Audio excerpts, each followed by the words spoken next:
Ang galing mo talaga, Direk Philip. Opisyal na pong napabilang sa SEA Games bound Philippine delegation ng National Women's Football Team. Football po ito ha, ito'y base na rin sa pinakahuling talaan na inilabas ng SEA Games Task Force kamakailan. Ang report tungkol po sa football, hatid ni Miss Cristabel De Leon. Kampo ni Nonito Donaire Jr. na kailangan pa rin ng Filipino Flash ang isang rematch kay Australia-based Armenian Multi-Division World Champion Victor Shinyan. Ito ang paliwanag ng American manager ni Donaire na si Cameron Duncan sa isang overseas telephone interview ng PTV Sports. Ayon kay Duncan, matagal na umunang hinahamon ni Shinyan si Donaire sa isang rematch matapos na manaig ang Las Vegas-based Filipino boxer sa kanilang unang laban noong 2007. Fifth round technical knockout ang naitala ni Donaire laban kay Darshinian sa flyweight title fight 6 na taon na ang nakalilipas. And he's been saying, he wants a chance to revenge his defeat. So I think it's a very interesting fight. I think it's interesting. Not that anyone cares what I think, but I think it's a fun fight. Sa panig naman ni boxing analyst attorney Ed Tolentino, may jamba pa din si Darshinian kahit na sinasabing nalipasan na ng taon ang boxing skill ng Southpaw banger. On skill level, talagang malayo itong Darshinian. So he's looking at a lucky punch, at a big punch, at the possibility of Donaire being not the same fighter anymore. So ito ang mga bentahe ni Darshinian dito, hoping that he can cash in na kahit paano he can roll the dice, in this very huge gamble he's taking against Donaire this November.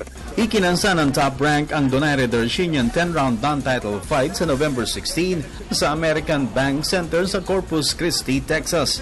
Ito ang unang laban ni Donaire sa pool ng matalo ito kay Guillermo Rigondo ng Cuba sa kanilang 12-round World Super Bantamweight match noong Abril sa New York. Main event ng nasabing card ang WBO featherweight title fight sa pagitan ni Mexican-American defending champion Mikey Garcia at challenger Roman Martinez ng Puerto Rico. Para sa PTV Sports, Dennis Principe, Telebisyon ng Bayan. At yan po ang update natin tungkol kay Nonito Donaire. Kasalanan ko yan. Huli kong bumaba. Ito na po. Totoo na to. Football na to ha. Official na pong napabilang ang SEA Games bound Philippine delegation.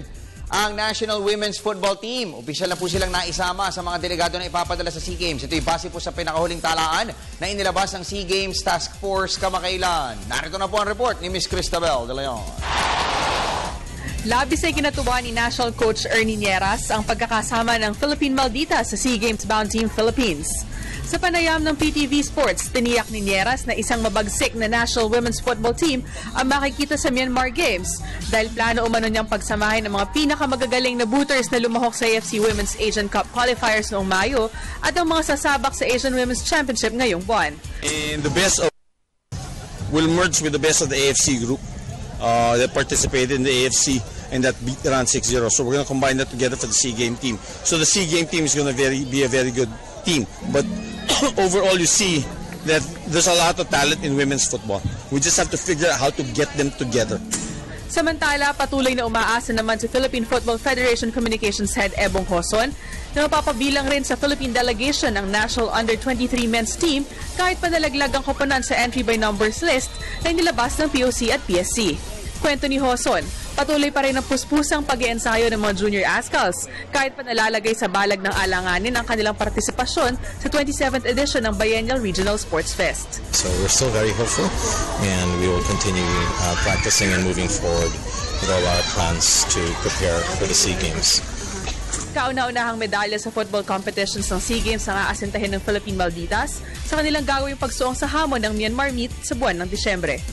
Para sa PTV Sports, Cristabel De Leon, Telebisyon ng Bayan.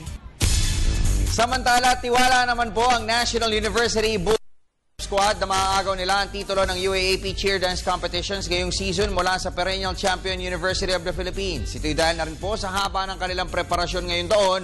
Bukod pa yan, sa hawak nila ang momentum ng kanilang title ramp sa nakalipas na National Cheer Dance Championships noong Marso. Narito ang report ni Ms. Nicole Ramos. Polishing of routine na lamang ang pinagdaraanan ng National University Bulldogs Pep Squad.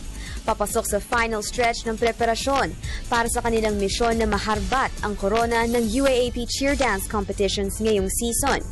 May 4 na buwan nang sumasalang sa dibdibang ensayo ang 25-man Bulldog Squad. Kaya naman naniniwala si Coach Jica Bernabe na mas may leeway na sila ngayong i-perfect ang bawat routine. Polishing na lang kami. Ready na rin kami ngayon and alam ko naman na lahat din ng team ngayon inahandaan din, especially yung nag-top 3. Okay. Nagahanda talaga sila. Dagdag pa ni Bernabe, smooth pero rugged ang kanilang inihahandang presentasyon. Hindi tulad noong isang taon kung saan dinaan nila sa sweetness ang kanilang performance. For this season kasi, last year ang ginawa namin is very sweet. Like it's, di ba, princesses, parang Disneyland.